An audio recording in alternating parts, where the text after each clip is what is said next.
तुमचा गुडघा कधी अडकतो का? अडकतो म्हणजे काय की गुडघा वाकवताना सरळ करताना असं एका पोझिशनमध्ये तो फिक्स होऊन जातो, अडकतो.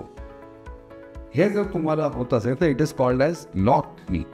जर तुम्हाला गुडघा अडकत असेल तर सर्वप्रथम तो का अडकतो याची कारणं तुम्ही समजून घ्या.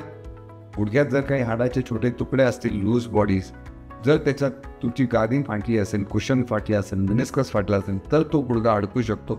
आणि कधी काही नोड्यूल्स वगैरे तुमच्या जॉईंटमध्ये अडकतात, आत जातात, बाहेर जातात. असा जर तुमचा गुडघा अडकत असेल, लॉक होत असेल तर सर्वप्रथम त्याचं निदान झालं पाहिजे. कशामुळे होतं आणि ते तुम्ही एका ऑर्थोपेडिक सर्जनकडे जाऊन एक्सरे काढून, MRI काढून करू शकता. आणि जर त्याच्यात आढळलं की काही हाडाचे तुकडे खरंच आहेत, काही मेनिस्कस आहेत, तर मग तुम्ही आर्थ्रोस्कोपी करून एक छोटी शस्त्रक्रिया करून तो जो हाडाचा तुकडा आहे तो काढू शकता. गादी फाटली असेल तर रिपेअर करू शकता आणि मग तुमचं लॉकिंग जाईल. पण कधीकधी लॉकिंग, गुडघा अडकणं, शस्त्रक्रिया जरुरी असते असं नाही. तुम्ही एक्सरसाइज करून, फिजिओथेरपी करून ते जर कारण निघालं आणि तुमचा गुडघा वारंवार लॉक व्हायचा थांबला तर मग आर्थ्रोस्कोपीची गरज नाही.